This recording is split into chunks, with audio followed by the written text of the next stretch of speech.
Let's talk about writing story-based emails. This is something you've probably heard a lot of people talking about. It's kind of a buzzword sort of thing these days. Telling stories is the key to connecting with people, yada yada.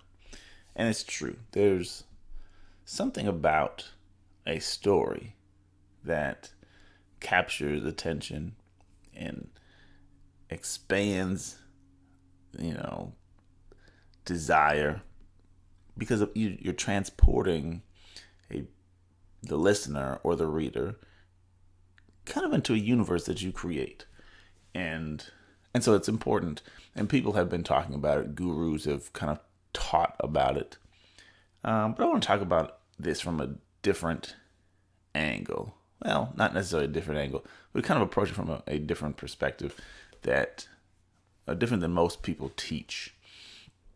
And it's very important because this works. This stuff works. But also because it's going to take some of the pressure off of you, or help you take some of the pressure off of yourself when it comes to writing these things. Because I've found that a lot of entrepreneurs and marketers, even some copywriters, struggle with story-based copy, story-based emails, or in whatever format they're using it. They struggle to do this because there's a few stumbling blocks that get in the way. So let's talk about it. So the first thing, oh my, we're going to talk about a reality about storytelling that nobody else really is talking about. I don't think I've ever heard anybody talk about it, but it is the key to connecting and converting with story. Well, it's a key. I'm going to tell you 7 stories you should be telling to your audience. 7 kinds of stories, really. And then a simple formula to help you tell them. Like I said, this is going to take the pressure off of you. Some of it, all of this will take some of the pressure off of you, so that you can tell your stories and make the money. Okay, so first things first. Let's lay a foundation here. I got this envelope in the mail about 2 weeks ago, and you already know what it is. It's selling postage. It's stamps.com. You kind of get the idea. The trick here is, and it is a trick, it says your 9 postage stamps are waiting for you inside. Truth is, I didn't believe there were stamps in there. Why would they put stamps in here? I mean, they could as a inducement to open, or as some of the companies send the little name stickers that you can put on envelopes. So you never know. But I didn't believe they were in there. But I could not open it just in case there were 9 stamps sitting inside of this envelope. So you see it's torn open. And of course there weren't. There's, you get 9 free stamps when you buy their machine or whatever it is. But here's the point. You only open it, physical mail, you only open the envelope if you believe there's something inside there for you, something that's valuable to you, something that you want. And email is the same way. You've found this to be true. People don't owe you readership. They don't have to read an email just because you send it. And they won't. Unless there's something, they believe that there's something interesting and valuable inside for them. Or at least they hope that there's something in there for them. Right? It could be a solution to their problems. Whether they know it or not. Of course, the more aware of their problem they are, the easier it's going to be to get them to open an email or to read an ad or whatever about that topic. They want extra simplicity in their lives. So if they believe you're a person who can help accomplish that, or if you're talking about something that can help them accomplish that, they'll open that email. One that's simpler, people are bored a lot of the times, especially, today. It seems like there's so much information, there's so many sources of content, and people are extremely bored. So they want a distraction from that boredom. And if you can be the person who brings laughter or inspiration or just stories that, give them a mental movie for a while, you'll be a welcome guest in the inbox for that person. And then, of course, hope. People want to believe that there's a better future for them, and they want to believe that they can accomplish it. It's possible for them with a little bit of help and not too much work. And if you're the person who continually delivers hope, or at least makes them sense that there is hope, then they're going to open your emails. And so this is not just an individual email proposition. One email won't necessarily do it, but over time, you can develop the reputation and the relationship with your readers, that they know something good is coming from this person. Some hope. There's hope in here. There's a funny story in here. There's solutions to my problems in these emails. So they'll open them regularly. And that's something that I've experienced, and it's not just me, but it's something that I can tell you from experience, that it will happen. You can write emails and people thank you for sending them ads. I'm selling you something, but I've gotten messages saying, thank you for sending this. It's a great email. So, story is a great way of packaging these things, the hope and the solutions and the distractions, the positive distractions. People want them, and story is a great way for you to do that for them, without making the readers, react negatively. They get tired of sales pitches. They get bored with, just piles of information. They want a story.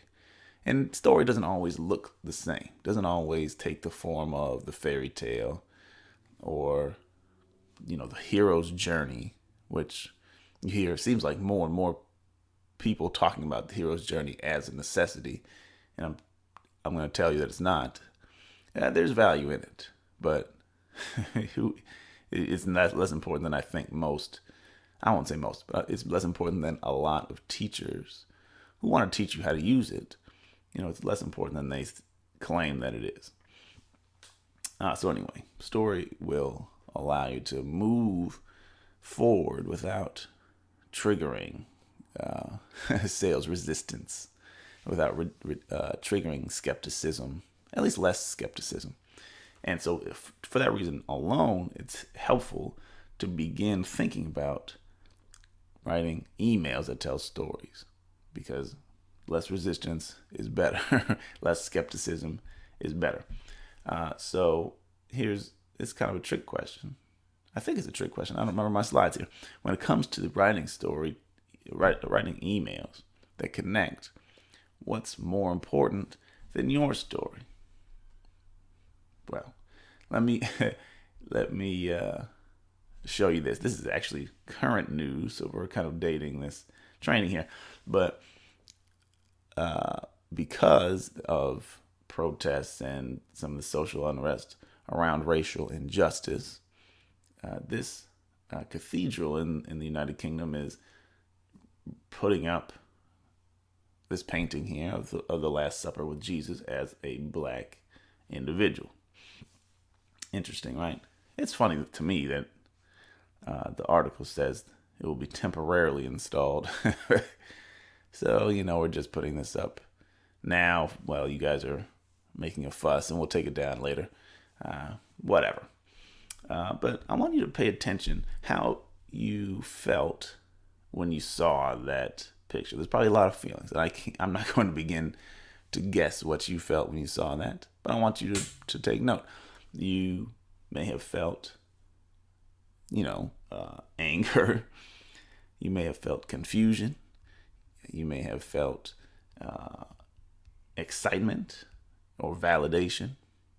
You probably had an emotional reaction to this, and it depends. Your reaction depends on your worldview, your experience, more than anything, and even maybe more than the painting. It's so weird.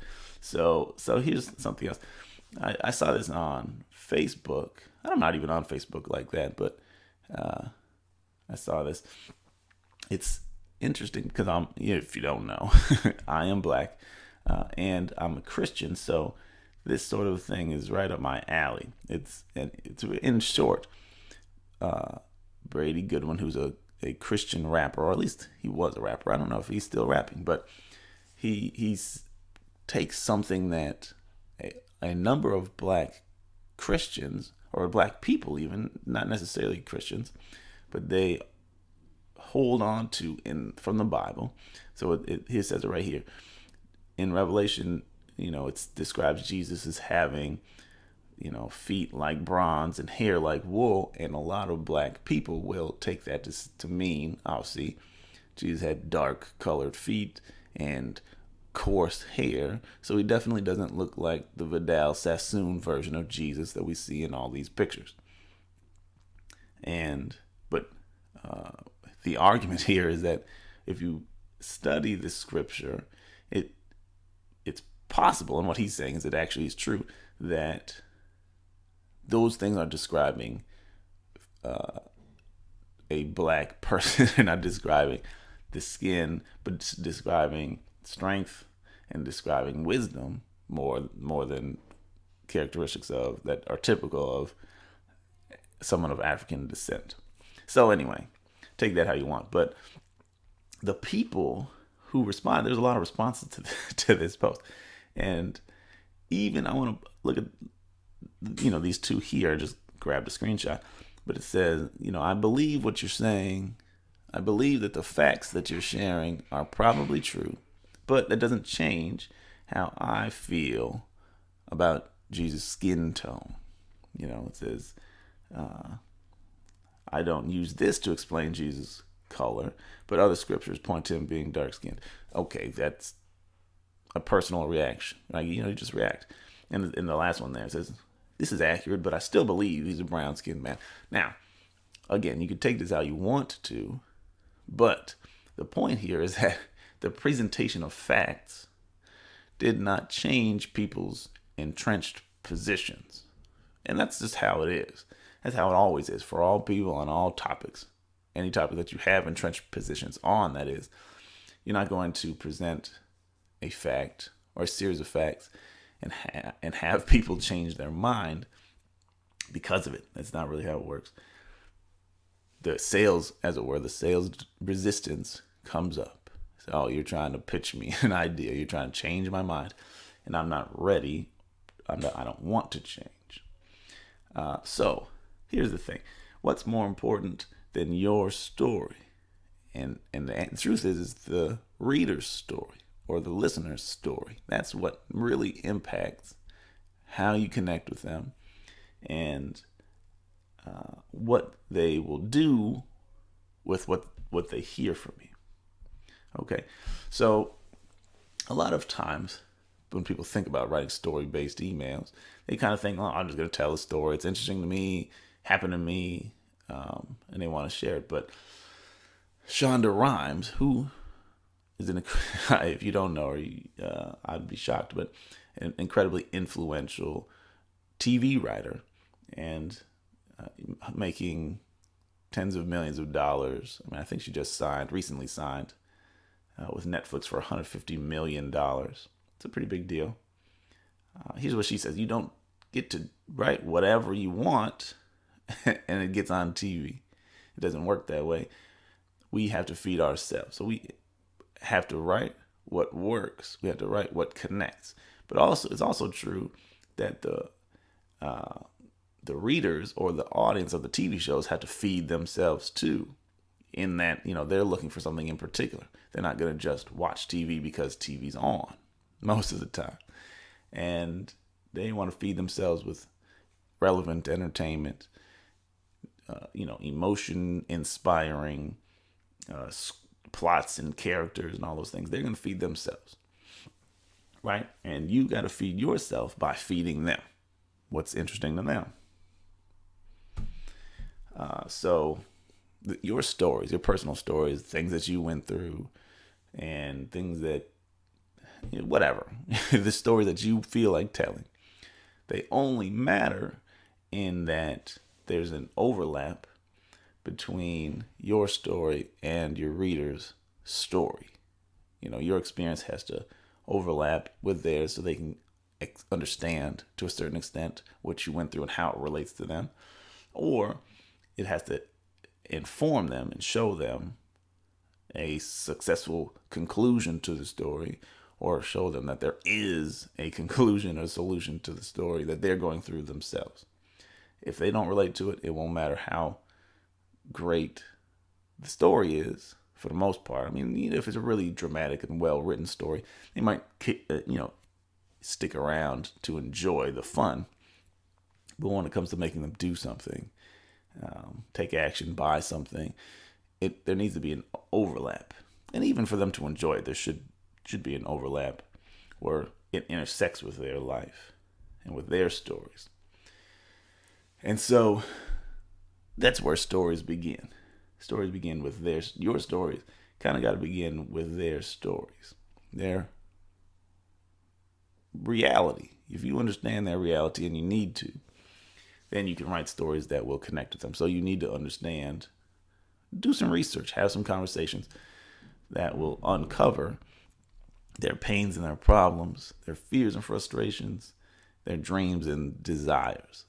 If you know those things, then you know what stories to tell a little bit more. You know which angles to tell these stories from to accomplish particular goals, whatever you're trying to sell, whatever you're trying to convince them to do. So you want to know secrets that they're keeping in general. You don't necessarily, not on an individual level, but people who are in your target audience, what are the kind of secrets that they keep? And they think nobody knows, or they hope nobody knows. But you can tell a story about that brings it out, and they can say, yes, that is my reality. That's my experience. Now they want to know how you deal with that secret. You want to know about the enemies they're facing. Enemies aren't always people, right? If you're, trying to get in shape, the enemy is laziness, or it's the complicated machines that you can't figure out how to work. Or if you're an entrepreneur, we think about the competition, or the government trying to make it hard. But one enemy could be the fact that your wife is mad when you don't come to bed at night. You're up trying to build this business, but what we don't talk about is the fact that it's hard when you get that disapproving look from your spouse when he or she says, why don't you come to bed? That's an enemy that they're facing, a problem that they have to deal with, that nobody else is talking to them about, but they feel it very deeply. If you know the failures that they've already experienced, you can talk about those failures. You can talk about what to do about them, what you did about them that got you to the finish line. You want to know, you may not talk about them directly. You could, but you want to know the products that they've tried, the approaches that they've tried, whether they worked or not, and how they tend to work. Most people, don't make most products work. That's cynical, but it's true. But the more you know about what they've already tried in general, the better you'll be able to tell stories from an angle that they'll instantly realize this story relates to me. Your experience is my experience. And now I want to know how you got the result, because I want to get the result too. You want to know what lies they've been told, whether they realize it or not. If you can say, this is what you're hearing, but it's a lie. Let me show you how I know. that story will resonate. If you say this is a lie, you knew it was a lie, but maybe you don't necessarily know how to deal with that. Well, here's how to deal with that. It's going to connect because that's a topic that they're facing, a topic that they understand and are dealing with. So when you have a list of these things, and you should spend some time learning them. You maybe know a lot of them already, but if you don't, take some time to find them out and keep a list. These are things that relate to, that impact my reader.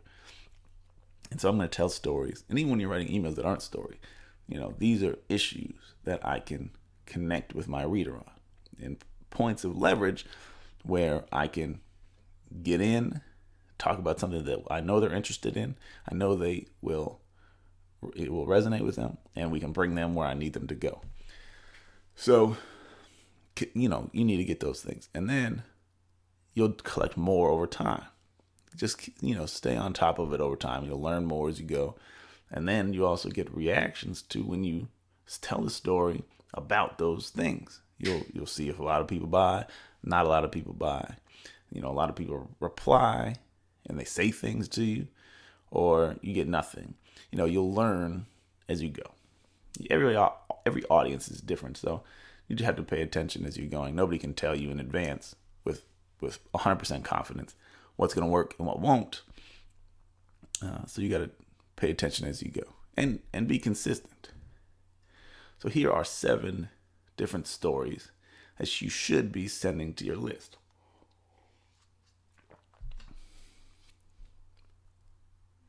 And this is mainly to help you unlock some of that resistance that you may have and to give you weapons.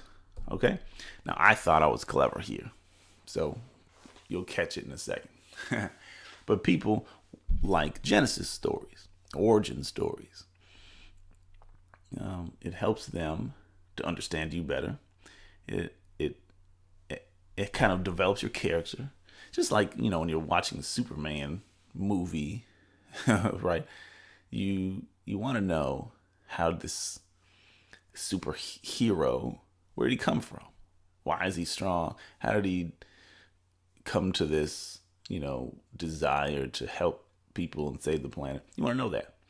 And it's true for everybody. We want to know the motivations, and we want to know the experience, and we want to know, the philosophy. Where do you come from?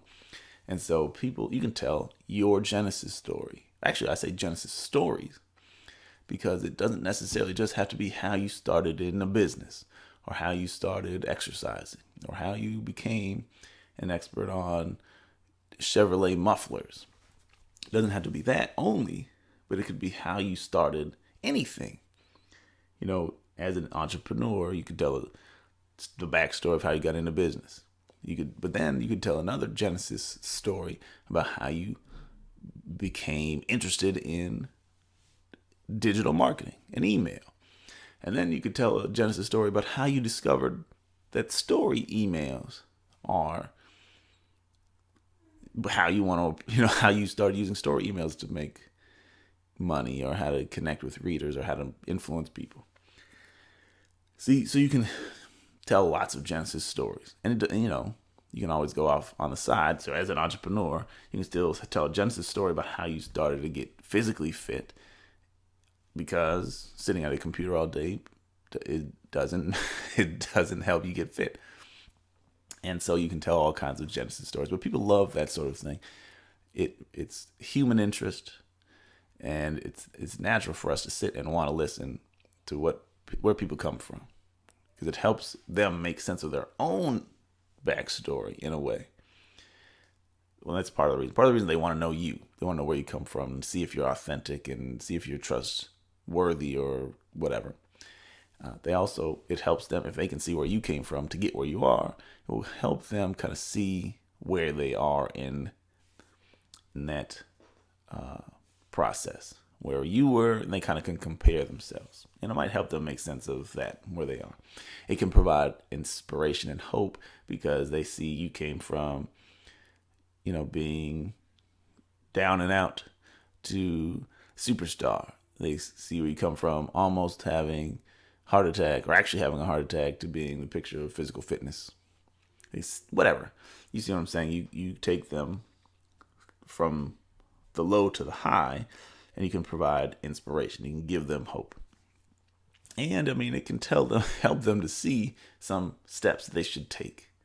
If you want to get from where you are to where I am, or whatever, the other person, you can tell somebody else's Genesis story also. But if you want to get from where you are to where this goal is, here's how, Denzel Washington did it. Here's how Arnold Schwarzenegger did it. You can explain how their first steps, and then that can inform the first steps of your reader. Here's something from me. These emails, I'm going to share some examples, and they're either I wrote them or my friends have written them. This one, it talks about my past, but it puts it in a different context. So I got a check in the mail, unexpected check from a lawsuit. It was a class action suit against Kmart, because before I became a copywriter, I worked as an assistant manager at Kmart. So anyway, this dives into my past, where I come from, and it's interesting. I think it's an interesting story. I got really great responses to this, and you can kind of see, it starts out with some drama. There's blood money involved.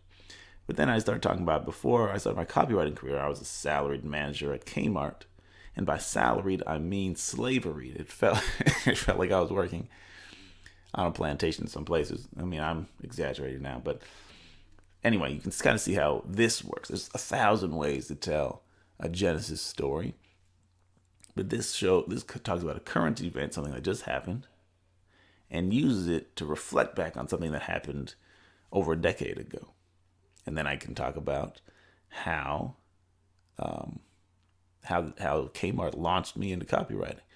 It was an important thing for me to escape from. Anyway, so that's one example. And of course, you can always go back and look at this later. But so there's Genesis stories. Then there are Idealist stories. So an Idealist story, it illustrates your philosophy. You're telling a story that shows how you view the world, key positions that you stand for. What do I stand for as an entrepreneur? What do I stand for as a father? What do I stand for as whatever you are? You see the world in a particular way, and you're going to use these stories to show how you came up with that philosophy, or you can show how that philosophy works in the real world.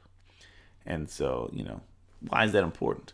Because people want to know what you stand for. Just like they want to know where you come from, they want to know what you stand for.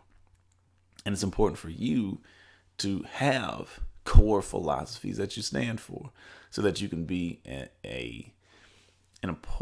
have a firm foundation to stand on, and people know where to categorize you.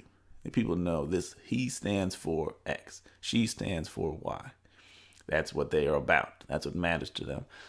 And then over time, you continually talk about what you talk about, but it's coming from the perspective or the philosophy.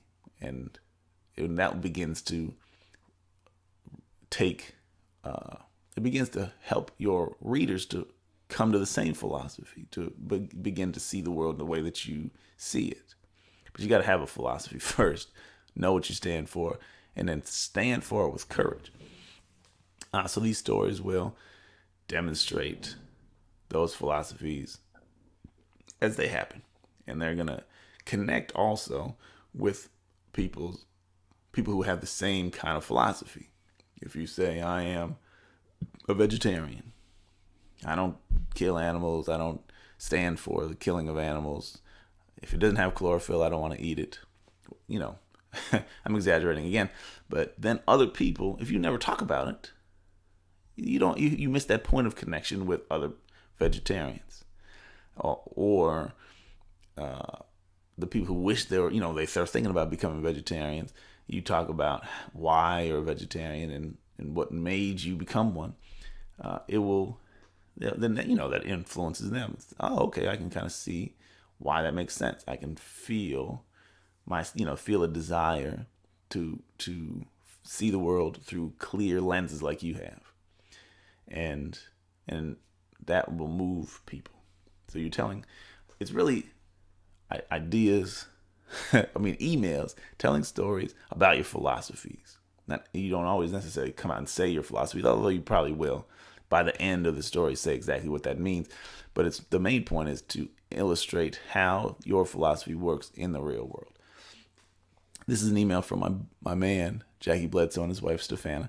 And here's the point. They're talking about they've gone through a lot in marriage. What married couple doesn't go through stuff, right? Okay, fine, cool. You go through stuff, I go through stuff. We all hate our lives. Is that right? No, it's not right. And Jackie's going to help you understand.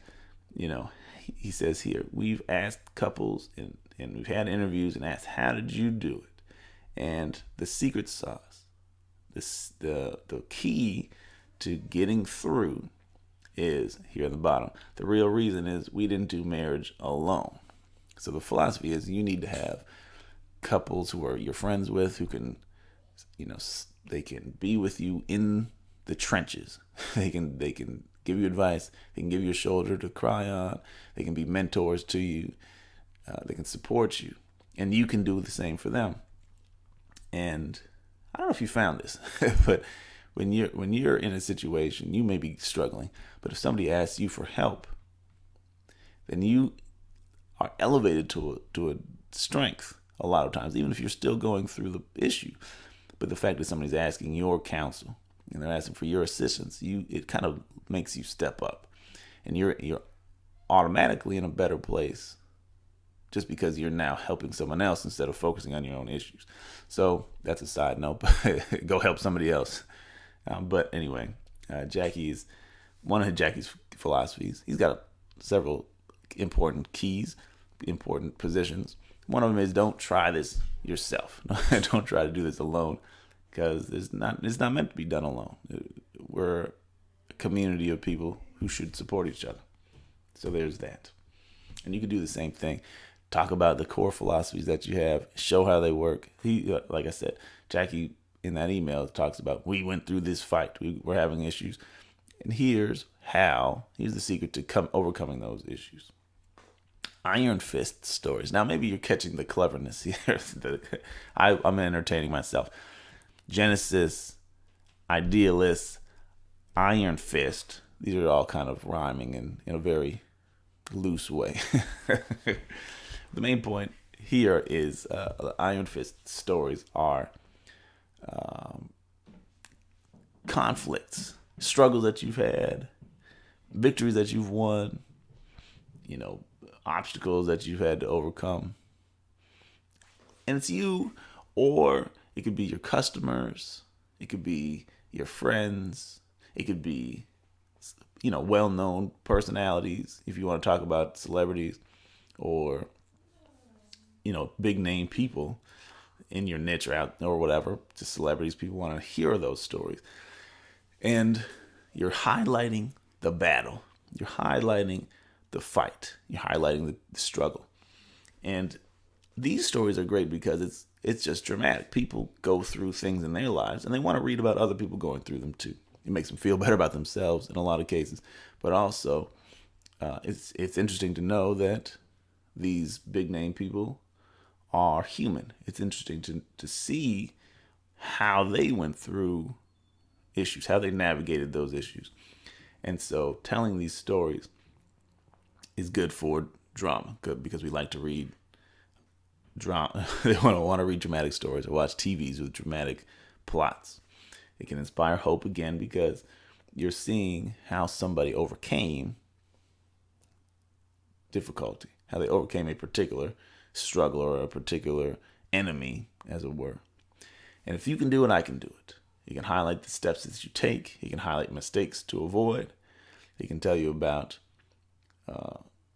decisions that have to get made if you want to accomplish something. And even in this case, it doesn't always have to be a victory, right? It can be a time when you lost and what you learned from it. A time when a celebrity failed, and how do they bounce back from it? Because it's not win or lose, it's win or learn. And so those stories connect with people. Again, there's a lot of human interest here. People want to hear stories about people. They want to hear stories about life. Not just, that's why statistics, we kind of think and we're taught statistics and information, teach somebody and then they'll buy from you. But it doesn't really work that way. You do some teaching, but people don't need more information. They need motivation to make the choices that will get them where they want to go. And that's a story can take you mentally and emotionally to a place where you're ready to make a different decision. Statistics don't usually do that. If they do, it's because you felt an emotion about the overwhelming statistics that you're looking at. But even statistics could be a story. But we're going to talk about that later. So anyway, here's another marriage-related one from another friend of mine, Kevin Bullard. This email just came out. I think it's last week. Amazing story. It was an amazing story email. I thought it was great because Kevin had a hard time at his anniversary. Again, I think that we've all had that too. If you've been married more than a couple of weeks, you've had some times.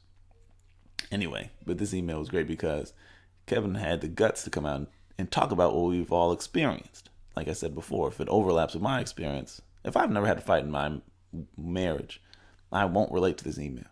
But I've been married 18 years and I've had 18,000 fights, right? So this one is a great email. He talks about it. We went out of town for a trip. The whole thing was miserable. We didn't talk. We didn't hold hands. We didn't kiss. I was like, okay, that's rough. But then you think maybe there's some solution here, some resolution here.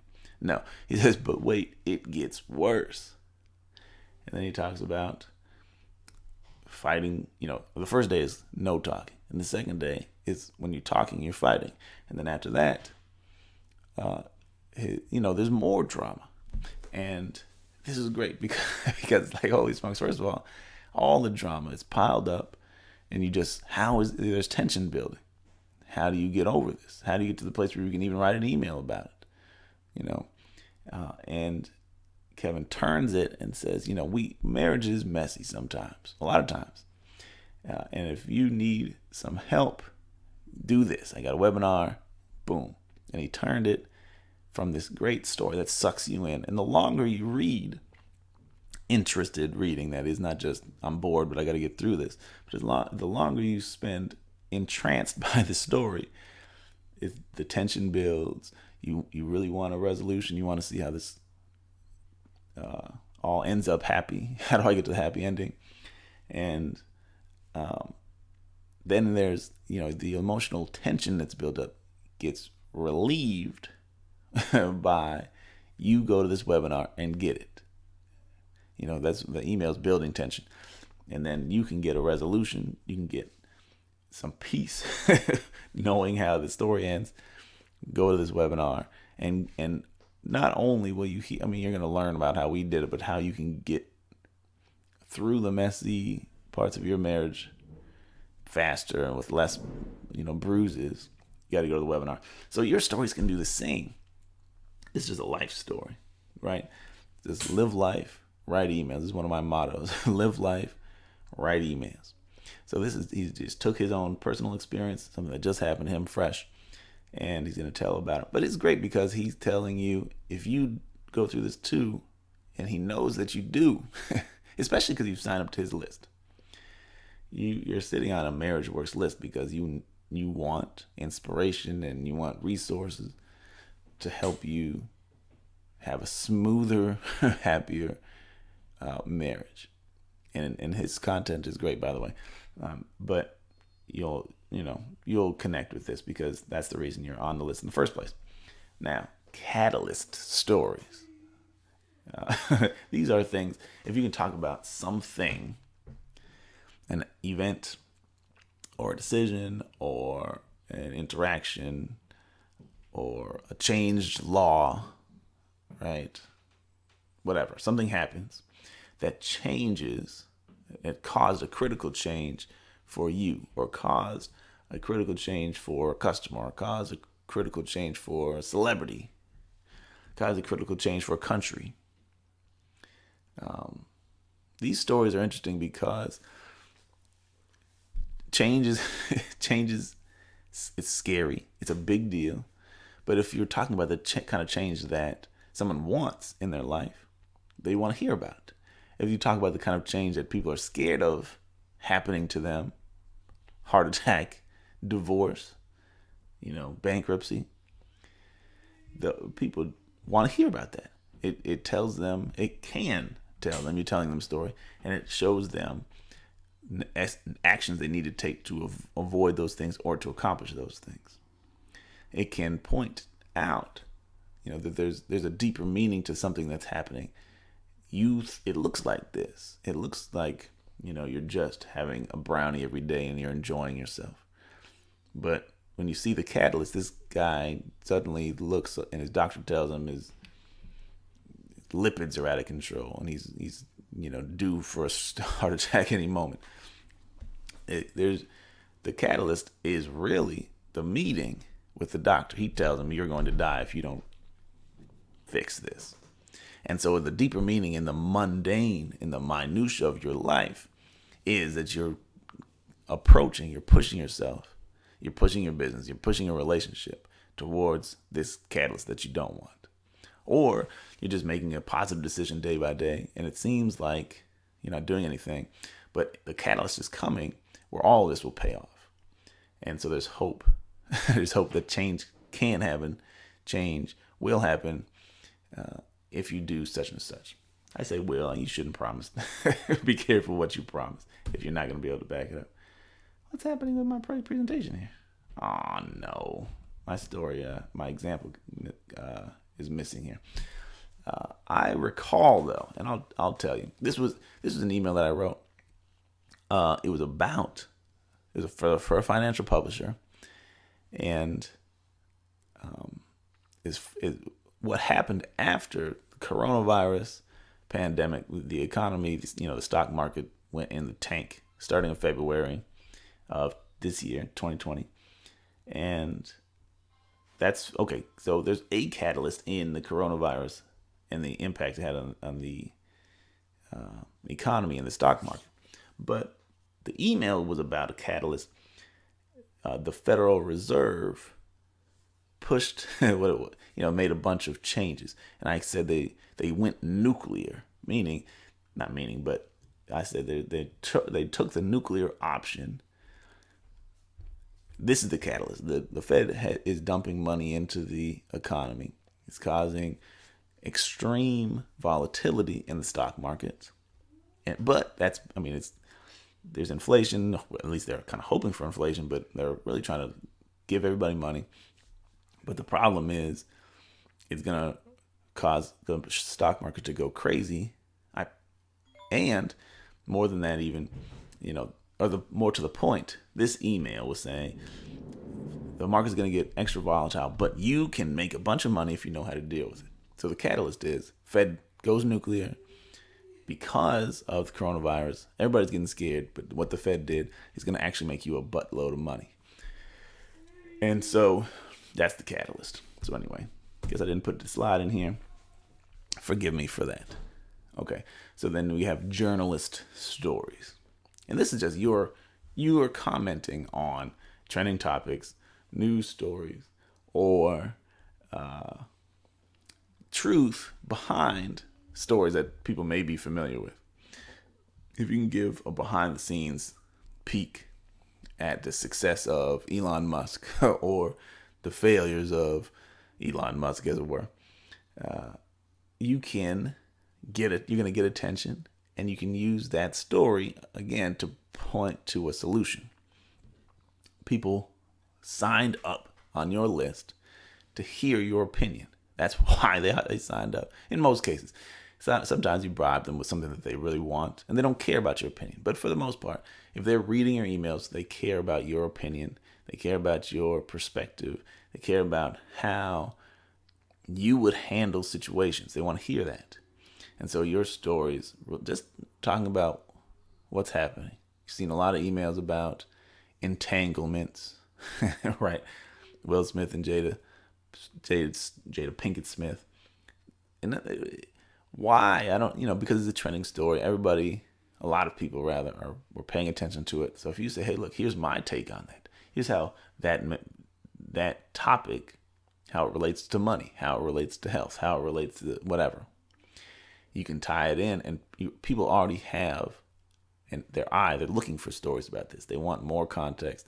They want more perspective, and they want yours. And so you can jump on that bandwagon and tell your version of the story. Or you can tell what nobody else is talking about when it comes to that story. You can talk about the backstory that explains it all a little bit better. So your stories can, maybe I put these things in the wrong place. That's really, because this email goes for the last one. I don't know what I did then. Okay, so, maybe this email goes here. I messed up my presentation pretty good. So anyway, you see this. The way I explain this, I guess, could be a catalyst story, but I'm using it as a journalist story also. Talking about, here's what's happening in the stock market. Here's what's happening in the economy. But the story behind the story is what the Fed is doing. Okay, all right. Now I'm really embarrassed. Okay. But you get what I'm saying, right? The journalist story, just you're the reporter. You can report on your own stuff, but you could also report on what's hot in the news right now, what's trending on Twitter right now, whatever.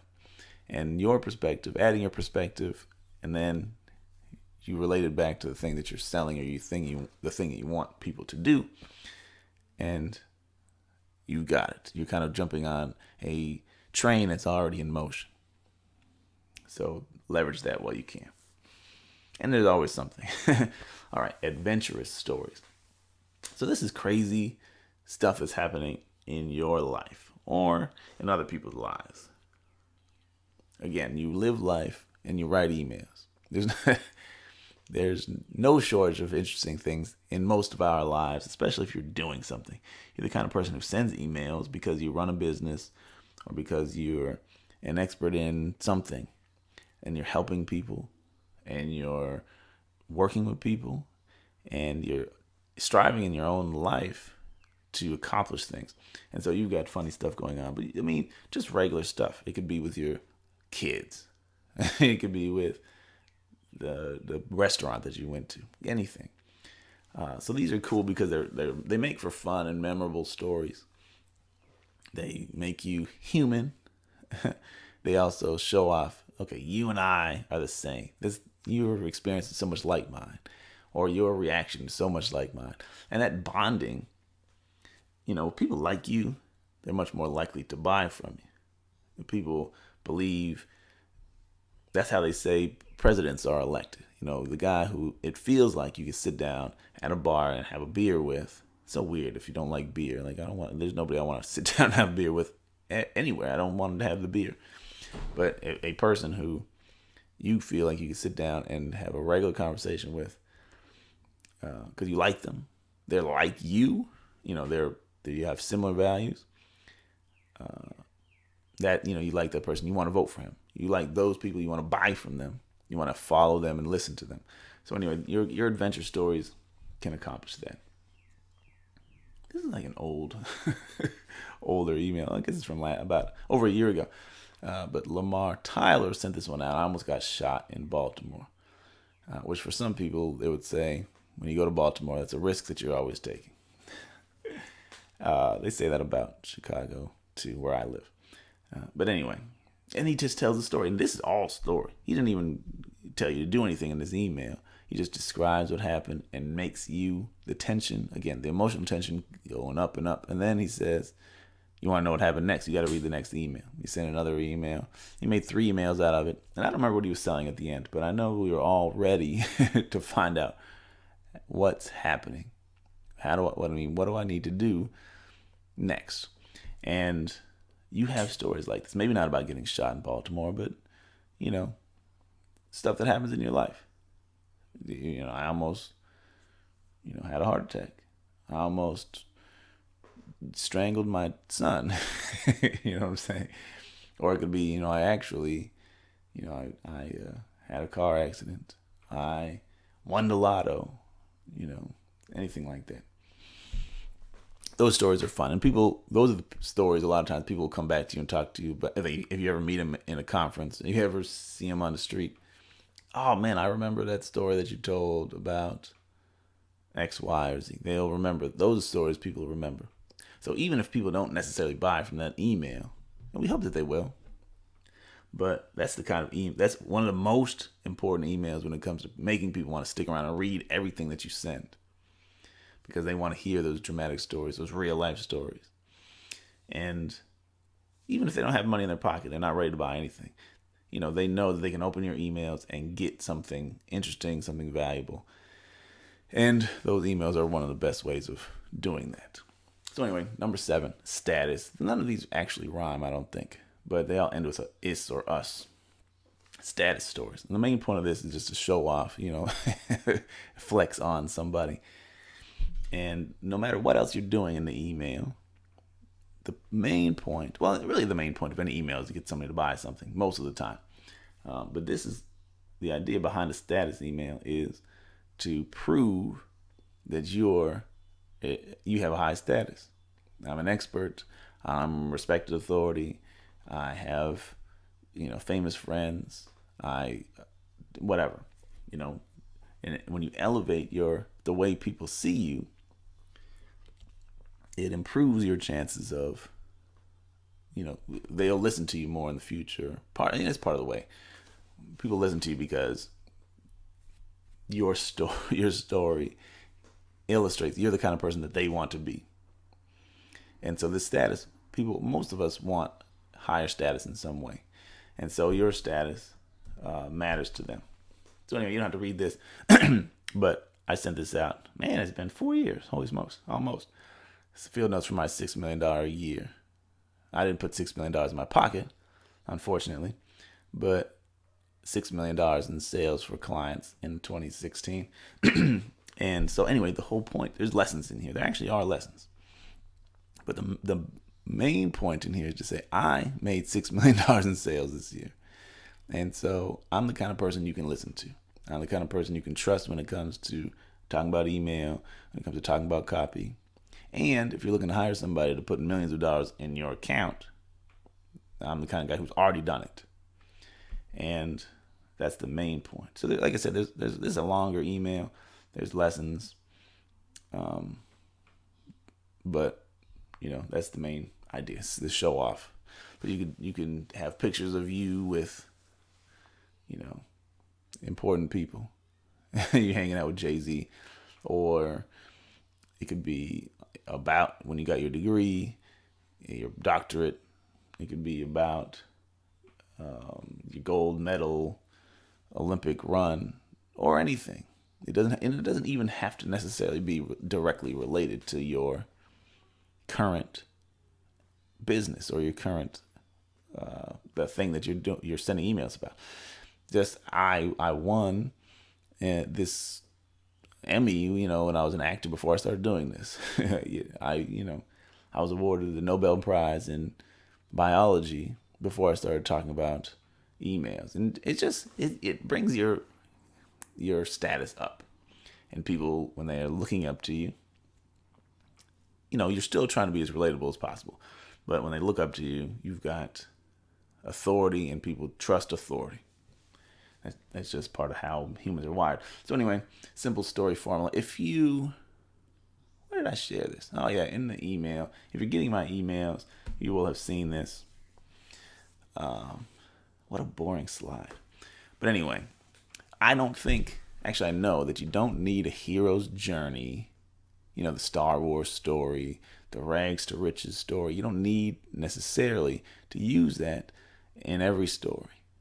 Or you don't need that in most stories. The stories that you send emails about really only need 3 things. They need characters. And really, one character is enough. That's usually you, but it could be whoever you're talking about, the story's about. And a character could be, an institution. It doesn't have to be a person. It could be a business. or it could be a government or whatever. Like I talked about the Federal Reserve in that email. You have characters, you have intention, and you have tension, and that gives you a story. So the intention is the character is trying to accomplish something. And that's what makes the story interesting. Bill Gates wants to vaccinate the planet. Now, that's a fact. But you can put something in there that will say he wants to vaccinate the planet because he's a good guy. He wants to save the world. Okay, fine. There's something interesting there. If you believe that his intentions are good, you want to read this email to find out more about his good intentions. If you say he really wants to depopulate the planet and this vaccine will kill a bunch of people, and they've said as much, that obviously some people won't react well to it. Then you could say he's this sneaky thing that he's doing, or this evil thing that he's doing, and that intention will make this an interesting story, because you want to hear how that intention. You want to build it out. What does it look like? What does it mean? How's it going to work? And the tension is how the character moves through the world and trying to accomplish that intention. Now, if in order for it to be tense, there has to be some obstacles or resistance or some challenges. You can't just, I wanted to vaccinate the world and I did. This is boring. It needs to be some, wow, I got a party going on in the house. There has to be some resistance and some struggle. Now, in order for us to have a great story, you need to have interesting characters, and their intentions there has to be more than just a simple intention. There's some evil to it, some mysterious angle to it, some really noble, altruistic intentions that will make it even more interesting, and high stakes tension. If I don't do this, everybody's going to get COVID and the whole planet the human race will be extinct. It's high stakes. Or, if I don't do this, there'll be 10 billion people. We won't have food, and, the whole human race will go extinct. High stakes. They're talking about Bill Gates again. And that's what makes a great story. If you can ramp up any of these, the character, the intention, and the tension, the more energy, the more interesting each of these things are, and then the more you can have an intersection with the lives and experiences of the reader, the more compelling the story is, and the more likely the reader is to say, okay, this is for me. I want to take action on that. So I'm moving to the end here. If you're familiar with my other trainings, you may have seen this before. Using the 4I formula, it even works in your story. You want to start with instigation, meaning you want to say something provocative in the first 2 lines, really in the first line, because they don't know it's a good story, an interesting story. They don't know if they want to stick around. You have to tell them right away, you want to stick around. This is going to be worth your while. This is going to be interesting. You start out with a bang. After that, you kind of expand on the drama. You expand on what's happening in that instigation. I fell down a well. I screamed out from the well. I'm making this up as I go. I should have prepared something. But if you're in the well, now you expand by saying, how did you end up in the well? Why are you down there? What else is down there? Then you move to the third I, which is indoctrination. This is where you explain what all of this means. You're creating the world where your solution makes sense. No one else's makes sense. Right? And so I don't know how that relates to the well that you fell down, but you could say, the world is full of wells, and we had to, this is why the world is the way it is. And we got to get rid of all the wells so that nobody else falls down wells. So that's lame, but you get what I'm saying. And then the invitation. So you're saying the world is a dangerous place because of these wells. Now you invite them to do something. If you're ready to protect children, protect grown-ups, to remove this evil from the world, You click here to buy this thing or to sign this petition or to, donate money to fill in as well. You run through instigations to get the heart pumping right away. You introduce what's going on, tell a little bit more background information, indoctrinate or inform. You give the information that makes the invitation the only option or the most logical option, and then you invite them to take that action. Okay, and that's what we've got for today. That's what we got for this training. I want to emphasize once again, you can take the pressure off of yourself because your story there's no format. There's not there's not a single way to write a story. You're sharing your experiences. You're sharing other people's experiences that you're aware of, that you know are valuable. And it can be about you, it can be about your customers, it can be about celebrities or politicians, people out in the world. If people know who they are, it's helpful because you're automatically interested in a story about Tom Hanks. You just are. Most Americans and most people are celebrity crazy, or a lot of them are. And so you can tell those stories. I want you to realize your story doesn't have to be brilliant. And as you saw with my mistake earlier, one story can be used for multiple different things. I used the Federal Reserve story. I thought it was a catalyst story, and I'd put it in here as a journalist story, or vice versa. I can't remember now. But you can do that. You just tell a story and take the pressure off of yourself, or allow yourself to breathe a little bit, knowing that your reader's story matters even more than your story. So if you understand what they're going through and you know how to help, then that's the main thing. You can talk about almost anything. You keep it interesting, but if you bring it back, here's how you get this thing that you want in your life. Here's how you overcome this enemy that you're fighting in your life. Here's how the struggle ends for you when you do this. And don't feel like you have to hit 7 different points in this story. Don't feel like you have to start it out in a once upon a time kind of way. You just tell a story. You want to start out interesting, but it can take any form that you want. So maybe that's helpful to you. Maybe it's actually harmful to it puts more stress on you because you wish there was one thing that you could do. But I'm going to encourage you to write a lot of story emails, and then you won't want to keep using the exact same beginning every time. So maybe we'll talk about different templated kind of things that you could use in a future training. But I just want you to know you can tell stories. They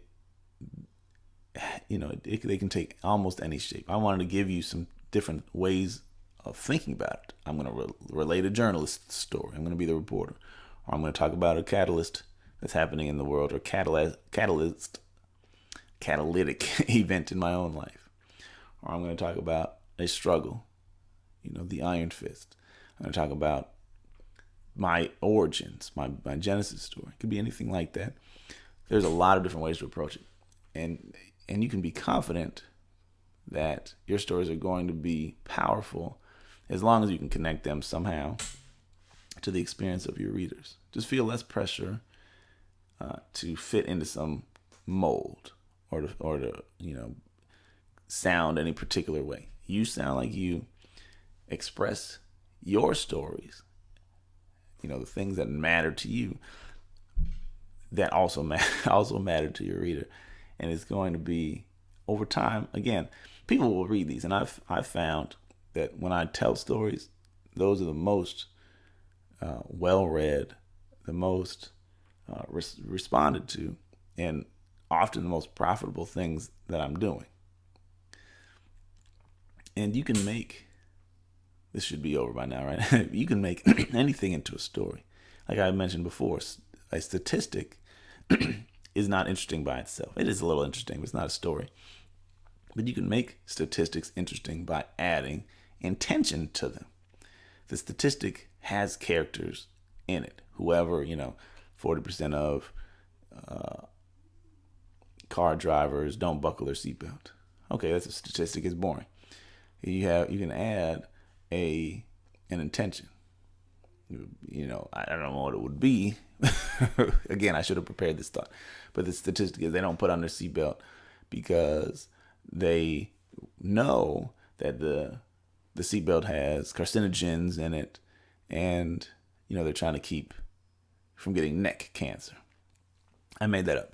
But if you have, oh shoot, there's an intention here. I'm protecting myself by not wearing the seatbelt, or whatever.